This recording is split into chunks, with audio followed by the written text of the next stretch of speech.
Hello, everybody. This is me, RWP, the Real World Prepper. Thank you for joining me on this video. This video is going to be a random train of thought sort of thing. Um, just got home from work and, watching people come in and out of my business with their masks, with their gloves, questioning why I'm not wearing one, and all this kind of stuff, juxtaposed with people coming in who absolutely have this is not even on their radar. Again, I'm in the ag business, and so I deal with farmers and people who work in the dirt and construction folks and things like that. It's such a mixed bag of responses from people. All across the board. I mean, you go to social media and you see people screaming, oh, we've got to stay home, and they're opening up the businesses too soon, and we've got to keep your masks on and keep your gloves on and don't go anywhere and wipe everything down and just we got to pay attention to everything that Fauci says or Burke says or the WHO says. And then you've got people who are, of course, you've got the other side. You've got people who, the polar other side, people who are, oh, everybody's a bunch of liars. It's a giant conspiracy. It's a hoax, and all this kind of stuff. And they're infighting. There's so much infighting going on. We're already divided enough as a country. 2016, and even before 2016, we were a divided country, but it's the divisiveness, the us versus them mentality is growing at such a rapid pace, and exponentially so. 2016 really was when, I don't know, it seemed like the polarizing effect took place, where there was a hard line driven. Obama's presidency began to lay those lines, I think. But it wasn't until, in my opinion, 2016, or leading up to that and everything, Donald Trump and that whole thing, it really began, the lines began to get very clear, very defined line. And it has just grown since then. And this event that we're going through right now, and all of the corresponding actions that have been taking place, and governors making calls, and local municipalities making the calls, and big government making the calls, and the WHO making the calls, and CDC making the calls, and then people having their ideas one way or another about what that's about and what that means. It's just driving a wedge between people in this country. It's like we're two countries, we're two entities with our own ideas and our own way of doing life and our own ideals and what we think's right and wrong and all that stuff, living in the same border, living in the same neighborhood, living across the street from one another. And this can't sustain, in my opinion. People are either going to have to figure out how to agree to disagree, but understand that we're all in the same country. We're all the same countrymen and women. Or it's just gonna keep getting more and more ugly. Now, I personally, when you look at this side and the other side and the extremes therein, I'm not a middle of the road guy, but I fall in the middle when it comes to this current situation. No, I don't think this thing is a hoax. I do think that it is not what we're told it is. I don't think that it came just by chance from some bat, and then just by chance Somebody who had it touched a salt shaker in a restaurant in another country, and so on and so forth. I think there's been a much more deliberate effort to spread this thing. But then I also think that this thing is not nearly what we're being told it is. Uh, and I've spoke on this before. You guys know a little bit about, my thoughts on it. Um, I think more than anything, an opportunity has been seized upon, and part of it. First of all, you've got all the rules and mandates and regulations, which are going down, and people are being arrested for violating this stuff. These are not laws, right? These are these are these are violations of our privacy and of our rights. The Constitution and the Bill of Rights, they're not what gives us those rights. They merely state the rights that we already have, naturally given to us by God when we were born here on this earth. The way that our Constitution was written and the Bill of Rights was to ensure that the government doesn't have too much overreach, or any, really is what it was designed for, overreach into the disruption of those God-given natural born rights. But what we've got happening is these rules and mandates and things that are being put in place and enforced under threat, with people with guns. And they're putting people in jail for it, and worse in some cases. And so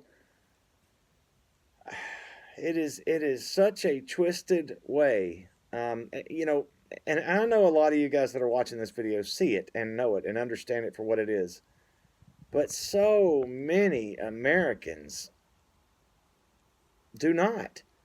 They would be the first in line to call you out and rat you out and have the police come and arrest you if they're safe behind their mask and their gloves, and you come up and you're not. You threaten them. Oh my God, you're a threat to me without your mask on. You're a threat to me for getting out and traveling and going to a store and doing things. And then another aspect, you go to the store, food shortages. Toilet paper shortage. Where's the toilet paper? All right, let's talk about food in a second, but where's the toilet paper? There's still no toilet paper, and it's been rationed from the start, and it's not a food product. So some of the things that are going on with this thing just don't add up. They don't add up. We've got a surplus of meats, surplus of meat animals, cows, chickens, pigs, etc., that are being killed and buried in landfills because they can't be taken to the slaughterhouses because of the illness. You've got so many people now out of work because of the illness. You've got the economy suffering because of the illness. But yet the numbers of the illness are, and again, I'm not saying that this isn't really happening, but they're so low in comparison to other things that we've dealt with as a people over many years that it just doesn't add up. It doesn't make sense that this is the response that we're taking. I believe it's a deliberate effort to crash the economy and to shorten the food supply. It's a total control effort. It is old school military tactics. You starve, you starve, and you bankrupt your opponent so that they will go into submission mode in 2 seconds. And that's what you're about to see as this continues and the food dries up and supplies that you need dry up, and they begin to ration these things even more, and they get to begin more to dictate when you can go to buy what is available at a higher price because, the demand is high, the supply allegedly is low.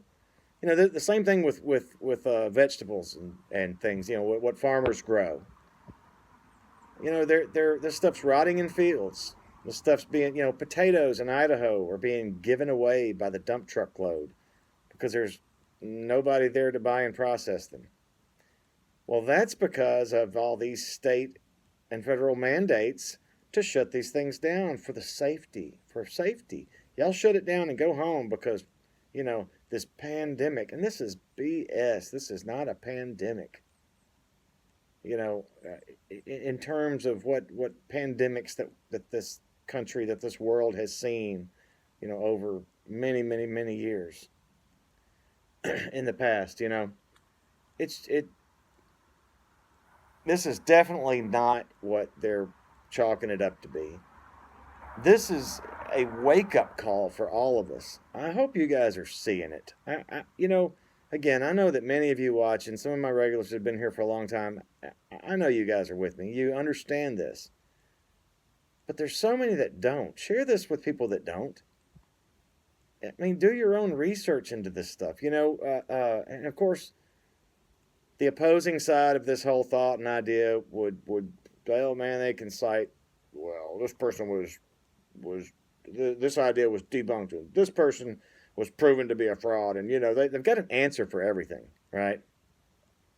I say question everything. Question everything. Prepare, guys. In the next, and even those of you who are preppers, who do already do these things, if you have not been jumping on board, go out and buy all you can while you can. Not just food, not just water, not just milk, not just whatever, but all of the things. You know what I'm saying? All of the things. And have a plan. At least to take care of yourself and your family, hopefully a little community. And know how to, God, I just don't even, it's almost like, why am I even saying this now at this point? If you hadn't got something going on, you're behind the eight ball. And even if you do have something going on, you're still very much behind the eight ball. I am not claiming to be 100% prepared. I can make it. I can go. I don't need anybody else, because that's not true. I don't have it that way. It takes a village. It's going to take more than you and your family, even if you have a big family. You've got to know how to we've got to understand logistics, and you've got to understand supply chain. You've got to understand communication. You've got to understand all of the things. It's overwhelming at times. It can be. But anything you can do is better than nothing, for sure, because at the very least, it may buy you some time till you can get hooked up with somebody who can help. I want to say Zombie Farmer said in one of his videos, and I may get this wrong in the wording, but something to the effect of, if you, gosh, what was it? If you can't prepare all these things for yourself, if you can't do all these things for yourself, then be able to do something for somebody who can do some of these things, if I say that right.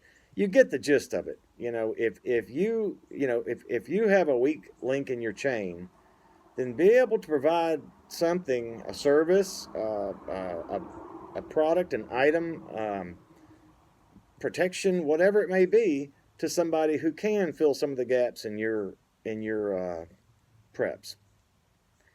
These things need to be happening now, because we're going to have to be strong. We're going to have to be strong and prepared and not weak and not scared for when they bring the fight, because they're going to bring the fight. And we got to be ready. That's a tough call, isn't it? That's a tough order to fill. Tough nut to crack. I'm doing my best. I hope you guys are too. I'll see you next time.